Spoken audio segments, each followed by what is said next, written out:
हमारे एक मुअज़्ज़ज़ मेहमान हैं जो जौनपुर के साबिक़ मुअज़्ज़ज़ मेंबर असम्बली रह चुके हैं, जनाब अरशद खान साहब दामत बरकातुहुम से दरख्वास्त करूँगा कि आप तशरीफ़ लाएँ और रहते हुए और ना रहते हुए दोनों तजर्बात को जोड़ दें और मिल्लत इस्लामिया के सामने खिदमत का नमूना पेश करने के लिए कुछ बेहतरीन मुफीद मशवरों से नवाजें। जज़ाकल्लाह जनाब अरशद खान साहब। इज़्ज़त मां वाली जनाब मदरसा बैतुल उलूम के नाज़िम मुफ्ती अहमदुल्लाह साहब, मौलाना जवादुल्लाह साहब, निज़ामत कर रहे मौलाना तालिब रहमानी साहब, सदारत कर रहे हज़रत मौलाना खालिद सैफुल्लाह साहब, विधायक गोपालपुर और पूर्व मंत्री भाई नफ़ीस साहब, साबिक़ एमएलए लालगंज जनाब आदिल शेख साहब, राष्ट्रीय आरक्षण आंदोलन के राष्ट्रीय अध्यक्ष संजीव कुमार प्रजापति जी, डॉक्टर मोहम्मद नासिर खान, अकाबिरीन मिल्लत, दानिशवरान मिल्लत, सियासत और सहाफ़त से जुड़े हुए तमाम जो लोग आए हैं, नौजवान साथियों, बुज़ुर्गों और दोस्तों, अस्सलाम वालेकुम। आज हमारे बीच में हिंदुस्तान और हिंदुस्तान के बाहर भी जिनके चाहने मानने वाले लोग कल भी थे, आज भी हैं, जिन्होंने मुल्क को अपनी पूरी ज़िंदगी भर एक रोशनी दिया, हमारे बीच में नहीं हैं। हज़रत मौलाना मुफ्ती अब्दुल्ला साहब, उनकी नज़र एक शेर करते हुए अपनी बात आगे बढ़ाऊंगा कि गुज़रते लम्हे उसी को सलाम करते हैं, गुज़रते लम्हे उसी को सलाम करते हैं जो एक हयात में सदियों का काम करते हैं। आज हमारे बीच में नहीं है, अल्लाह ताला उन्हें जन्नतुल फिरदौस में ऊंचा मकाम अता करे और माशाअल्लाह उनके जो वारसीन हैं मुफ्ती अब्दुल्ला साहब, अजदुल्ला साहब, अहमदुल्ला साहब, सब लोग बहुत अच्छे ढंग से मुफ्ती साहब के मुताल्लिकीन को भी, जान पहचान वालों को भी और इस मदरसे को भी बड़े सलीके से मुफ्ती अहमदुल्ला साहब और सब लोग लेके चल रहे हैं और इंशाअल्लाह ये इदारा दिन दूनी रात चौगुनी तरक्की करेगा।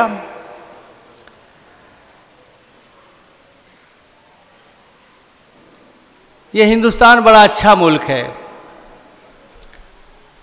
दुनिया के बहुत सारे मुल्क हैं जहाँ 12 महीने ठंडक होती है, वहाँ गर्मी की बरसात की फसलें और फल नहीं होते।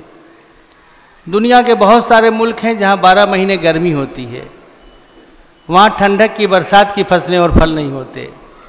दुनिया के बहुत सारे मुल्क हैं जहाँ रोज़ बारिश होती है, तो वहाँ गर्मी और ठंडक की फसलें और फल नहीं होते।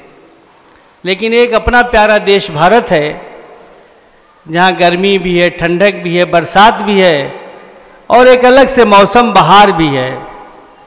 दुनिया में जितनी तरह के फल, फूल, सब्जियाँ, फसलें पूरी दुनिया में पैदा होती हैं, वो सारी की सारे हिंदुस्तान में पैदा होती हैं। दुनिया का सबसे खूबसूरत और अच्छा मुल्क है ये। और ज़मीन के नीचे भी खनिज संपदा के जो भंडार हैं, तेल है, गैस है, अबरक है, यूरेनियम है, एल्युमिनियम है, स्टील है, तांबा है, सोना है, कोयला है, सारी चीज़ें भारत की ज़मीन के अंदर खुदा ने दिया है। और इस खुदादाद चीज़ों के दम पर, मौसम के दम पर हिंदुस्तान सन 1757 तक दुनिया का सबसे खुशहाल मुल्क था, सोने की चिड़िया कहा जाता था। सन 1757 तक हिंदुस्तान में कभी हिंदू मुस्लिम दंगा नहीं हुआ था। 1757 में पलासी की लड़ाई अंग्रेज़ों से हम हार गए। और फिर पलासी के किले को रौंदते हुए अंग्रेज़ों की फौज झांसी और अवध को रौंदते हुए दिल्ली के लाल किले तक पहुंची। फिर इस मुल्क में हिंदू मुसलमानों को बांटने की और हिंदू मुसलमानों को लड़ाने की शुरुआत हुई। अंग्रेज तो चले गए सन 1947 में, लेकिन अभी भी कुछ लोग अंग्रेज़ों के नक्शे कदम पर चलकर इस मुल्क को नुकसान पहुंचाने की और हिंदू मुसलमानों को बांटने की कोशिश कर रहे हैं। हमें अपनी जिम्मेदारी निभाना है कि ये बंटवारा ख़त्म कैसे हो, ये नफ़रत ख़त्म कैसे हो, ये मुल्क मुत्तहिद कैसे रहे, तमाम कौमें मुत्तहिद कैसे रहें, इस पे हमें मैदान अमल में आने की ज़रूरत है। खुदा का शुक्र है, इन तमाम 70 सालों में बहुत सारे उतार चढ़ाव के बावजूद, बहुत सारे चैलेंजेस के बावजूद मुसलमानों ने ज़िंदगी के हर शोबे में तरक्की किया है। मायूसी की ज़रूरत नहीं है, कुछ लाए अमल बनाकर कुछ काम करने की ज़रूरत है, तो हालात बदल जाएंगे इंशाल्लाह। हमारे बचपन में 99% लोगों के पास साइकिल नहीं हुआ करती थी। आज माशाअल्लाह 25-30% मुसलमानों के पास 4 व्हीलर है, 80% लोगों के पास मोटरसाइकिल है, 20% लोगों के पास साइकिल है। हम अपना गांव और 20 गांव अगल बगल देख लेते हैं तो पूरा हिंदुस्तान वहीं देख लेते हैं। 99% लोगों के पास कच्चे मकान थे।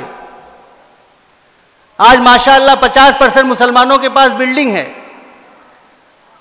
और 25-30% मुसलमानों के पास 2-3-4 कमरे के पक्के मकान हैं।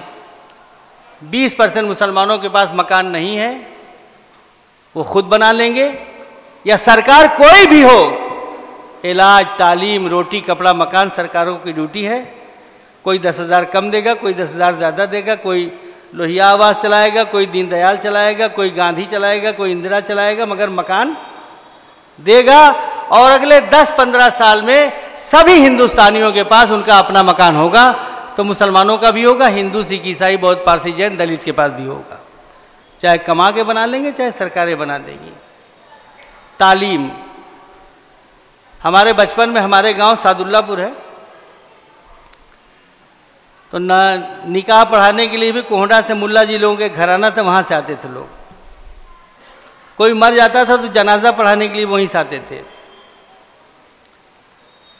तरावी पढ़ाने के लिए दूसरी यहाँ से लोग आते थे, नहीं तो अलमतरा वाली होती थी।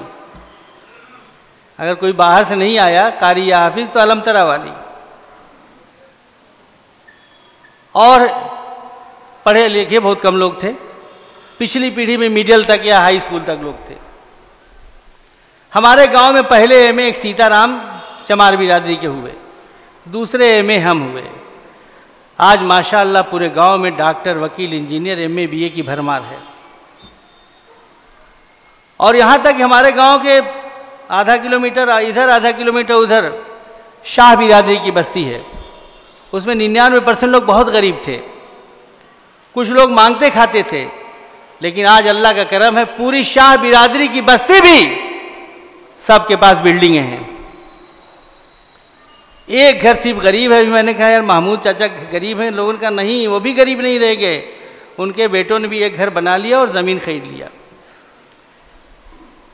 तो तालीम भी आज 50% मुसलमान हिंदुस्तान का सनद याफ्ता है, 25-30% 8, 9, 10, 11, 12 वाला है।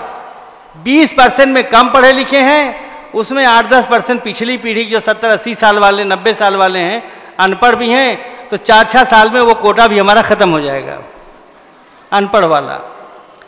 और जो कम पढ़े लिखे हैं उनकी औलादें भी माशाअल्लाह पढ़ रही हैं। तो अगले 10-15 साल में जो हिंदुस्तान आ रहा है उसमें 90% लोग पढ़े लिखे होंगे, उनके भी, दलित, अगड़े पिछड़े हिंदू के भी और मुसलमान के भी। तो तालीम भी आई है, दौलत भी आई है, गाड़ी घोड़ा भी आया है, सब चीज़ें आई हैं। बस कमज़ोरी कहाँ है? कुछ लोग हमसे आबादी में कम हैं लेकिन ताकतवर नज़र आते हैं। कुछ लोगों के पास बिल्डिंगें भी नहीं हैं, वो आबादी में भी कम हैं, इतना अच्छा कपड़ा भी नहीं पहनते, फिर भी वो ताकतवर नजर आते हैं।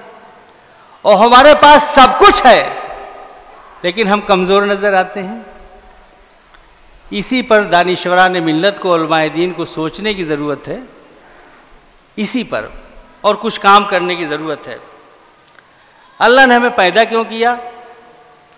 पैदा करने का मकसद बताया कि मैंने इंसानों और जिनों को अपनी इबादत के लिए, पूजा वंदना के लिए पैदा किया। इबादत के दो शोबे बताए, हुकूकुल्लाह, हुकूकुल इबाद। अल्लाह की, ईश्वर की डायरेक्ट पूजा वंदना इबादत, जो हम भी और दूसरे मजहब के लोग अपने अपने तरीके से करते हैं, और दूसरे अल्लाह के बंदों की, चरिंद की, परिंद की, पेड़ की, पौधों की, हवा की, पानी की, रोशनी की, इनकी भी देखभाल करना, सुरक्षा करना, हिफाजत करना, खिदमत करना बहुत बड़ी इबादत है। लेकिन हम अखबार में पढ़ते हैं कि पर्यावरण के लिए आंदोलन चला रहे हैं सर सुंदर लाल बहुगुणा, मेधा पाटकर, कि पानी साफ सुथरा हो, पेड़ लगें। काश पहली लाइन में मुसलमान का नाम छपता। गंगा बचाओ आंदोलन हिंदू चला रहा है, मुसलमान जल्दी शरीक भी नहीं होते ज़्यादातर। गंगा उन्हीं की माँ नहीं है, गंगा माने पानी। अगर सारी नदियों का पानी जहरीला हो जाएगा तो न वो बचेंगे न हम बचेंगे। इसे पानी के साफ सुथरा हो, गंगा जमुना गोमती सारी नदियों का पानी साफ और शफाफ हो, इसकी तहरीक मुसलमानों को आगे बढ़ के चलाना चाहिए, इसकी कमान अपने हाथ में लेनी चाहिए और तमाम कौमों को उसमें बुलाना चाहिए।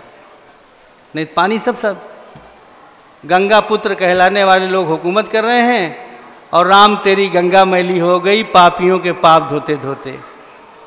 800 साल तक मुसलमानों की हुकूमत थी तो गंगा जमुना सरस्वती गोमती सारी नदियों का पानी शीतल था, पीने के लायक था। 200 साल तक अंग्रेजों ने हुकूमत किया तो गंगा जमुना सरस्वती गोमती सारी नदियों का पानी पीने के लायक था। लेकिन अभी 70 साल से गंगा पुत्र कहलाने वाले लोग हुकूमत कर रहे हैं, ये बजट साफ कर रहे हैं, गंगा नहीं साफ कर रहे हैं। बजट साफ करते हैं गंगा और जहरीली दिन ब दिन होती जा रही हैं। गंगा को, सभी नदियों को बचाने के लिए, पानी को बचाने के लिए और इंसानियत को बचाने के लिए मुसलमानों आपको आगे आना पड़ेगा, उसकी बागडोर अपने हाथों में लेनी पड़ेगी। पेड़ नहीं रहेंगे, ऑक्सीजन नहीं पैदा होगी, सब मर जाएंगे। तो पेड़ भी ज़्यादा लगें, उसके लिए आपको तहरीक चलानी चाहिए। सरकार भी मदद करेगी और जनता भी, और अल्लाह ताला तो है ही साथ में। खिदमत, मेडिकल कैंप। मैं गुजरात गया, बड़ौदरा में दंगे के बाद मैंने कहा कि मुसलमानों, काले काले लोगों ने हमें लूटा और मारा, गोरे गोरे लोगों ने काले काले लोगों का गुजरात में हमारे खिलाफ इस्तेमाल किया। आखिर वजह क्या है? वो काले काले लोग इतनी बुरी तरह से हमें मारने के लिए क्यों आए? हमने कहा उनके यहाँ 90% लोग पेट भर खाना नहीं खाते, गरीबी है, आदिवासियों में भूखमरी है। हमने कहा मुसलमानों, क्या उनके लिए कभी एक दिन भी खाने के लिए आपने सोचा?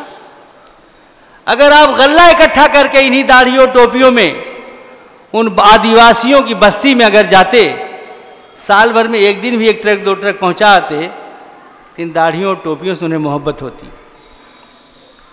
उनका रिजर्वेशन है, उन्हें नौकरी नहीं मिलती, उनके लिए एक दिन भी दाढ़ी और टोपी में साल भर में हम धरना लगाते, इन आदिवासियों को उनकी आबादी के तनासुब में नौकरी दिया जाए, आरक्षण दिया जाए, आरक्षण का कोटा पूरा किया जाए, और उसी बहाने उनकी बस्तियों में हमारा आना जाना होता, तो शायद इन दाढ़ियों और टोपियों से उन्हें मोहब्बत होती। उनके इलाके में हम अपने बच्चों के लिए स्कूल कॉलेज मदरसा खोल रहे हैं, अगर उनके इलाकों में भी हम स्कूल कॉलेज मदरसा हॉस्पिटल खोलते तो शायद वो हमसे जुड़ते।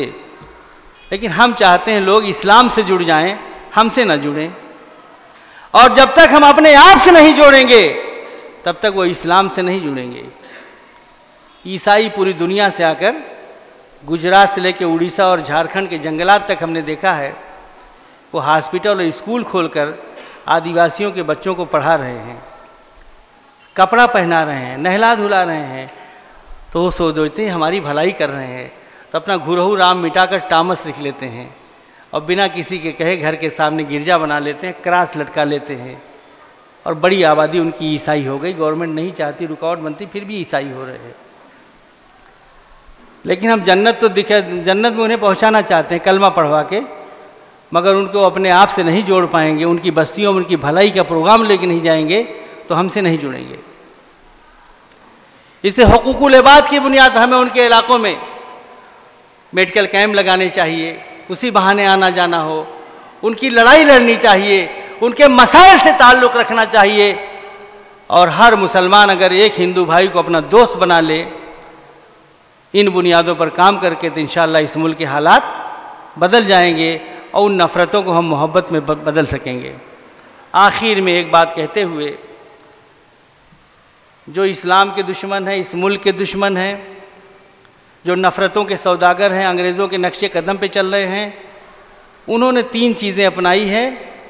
पहला, मुस्लिम बादशाहों की गलत हिस्ट्री पेश करके, उनके झूठे झूठे जुल्म की दास्तान पेश करके हिंदू भाइयों की तमाम कौमों को मुसलमानों के खिलाफ खड़ा करना। उसके लिए पहला नाम ले आए औरंगज़ेब आलमगीर रहमतुल्लाह अलैह का। अब दूसरा नाम ले आए शेर मैशूर टीपू सुल्तान रहमतुल्लाह अलैह का, और अभी तीसरा नाम ले आए अकबर आज़म का। कल्याण सिंह ने एज ए गवर्नर राजस्थान में कहा कि एज ए गवर्नर कि महाराणा प्रताप महान हैं, अकबर महान नहीं हैं। अब खामोशी, जवाब कौन दे? फिर योगी, तो मैंने भी जवाब दिया था उस वक्त जितनी ताकत थी।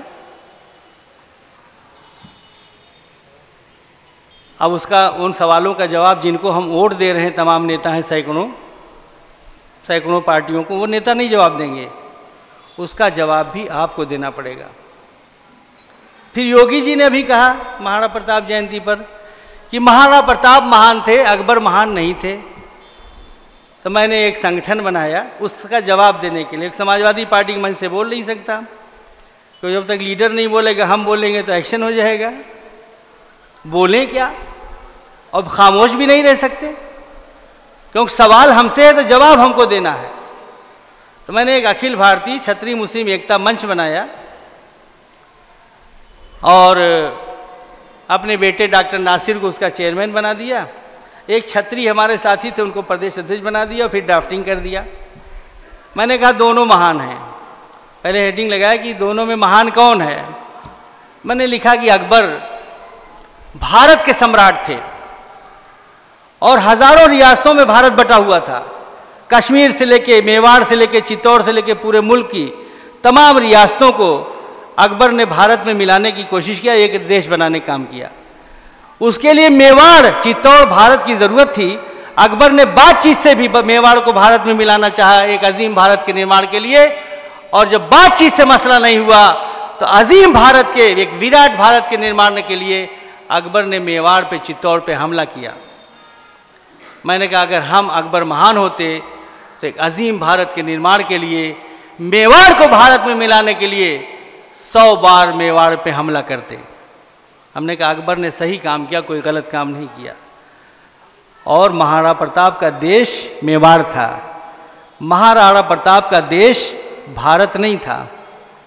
उन्होंने भारत के लिए कोई लड़ाई नहीं लड़ी। महाराणा प्रताप ने अपने देश, अपनी मातृभूमि मेवाड़ की रक्षा के लिए आजीवन संघर्ष किया और अकबर की अधीनता स्वीकार नहीं किया, मेवाड़ को भारत में मिलने नहीं दिया जीते जी। इसे महाराणा प्रताप ने अपनी जिम्मेदारी निभाया। हमने कहा अगर हम अगर महाराणा प्रताप होते तो अपने देश मेवाड़ की रक्षा के लिए आजीवन संघर्ष करते। इसे उन्होंने भी अपनी जिम्मेदारी निभाया, वो भी महान है। तो अकबर भी महान है, महाराणा प्रताप भी महान है, दोनों ने अपनी अपनी जिम्मेदारी, उसको खूबसूरती से मैंने पेश करने की कोशिश किया। तो हमें अपने मंच से, अपने तरीके पे सोचना पड़ेगा बैठ के कि जो कुरान के खिलाफ, आधी आयत काट के, आधी वो क्लास में समझा रहे, कुरान कह रहा है काट डालो इनको, मार डालो इनको, और आगे पीछे वाली सुना नहीं रहे हैं। तो कुरान के खिलाफ, इस्लाम के खिलाफ, मुस्लिम बादशाहों के खिलाफ वो लगातार जहन साजी कर रहे हैं। एक बड़ा वोटर आपके ख़िलाफ़ तैयार कर चुके हैं और आप बड़ा जहन भी तैयार कर चुके हैं। हमें उन तक अपना पैगाम पहुंचाने के तरीके ढूंढने पड़ेंगे कि हम इस्लाम को, कुरान पाक को, इस्लाम की तालीमात को और अपने मुस्लिम बादशाहों की सही हिस्ट्री उनके सामने पेश करें ताकि नफ़रत का माहौल कम हो। मैं आखिर में ही कहते हुए हमारे यहाँ सब कुछ हो गया, हम ठीक है वोट दे रहे हैं, किसी को सेकुलर पार्टी को दे रहे हैं, यहाँ अखिलेश यादव को दे रहे हैं, वहाँ तेजस्वी यादव को दे रहे हैं, वहाँ ममता बनर्जी को दे रहे हैं, मौलाना साहब जहाँ से आए हैं, ये भी है, देना है। लेकिन मसले का हल ये है कि हम अपनी कौम में भी अगर अखिलेश यादव को अच्छा समझते हैं तभी तो वोट दे रहे हैं, ममता बनर्जी को अच्छा समझते हैं तभी तो वोट दे रहे हैं, तेजस्वी यादव को बिहार में अच्छा समझते हैं तभी वोट दे रहे हैं। तो हम अपनी कौम में अखिलेश यादव, ममता बनर्जी, मायावती और तेजस्वी यादव भी पैदा कर लें तो इंशाअल्लाह मसाइल पैदा होना बंद हो जाएंगे। अपनी बात ख़त्म करता हूँ। खुदा हाफिज़, शुक्रिया, अस्सलाम वालेकुम। माशाअल्लाह ये थे हमारे बीच जनाब अरशद साहब। ये हम लोगों के बीच बहुत ही पुराने मार्गदर्शक हैं। इन्होंने उस वक्त रहनुमाई की और हमारी कम्युनिटी को और मुल्क को इन लोगों ने वो सोच दी, सियासत में वो सिमत दी जिसको हम शजर ममनुआ, सियासत को एक तरह से शजर ममनुआ करार देते थे। माशाअल्लाह हमारे बीच उन्होंने अपने सोच को, अपने विचारों को बड़ी ही बखूबी अंदाज में हमारे सामने रखा। और अब इसके बाद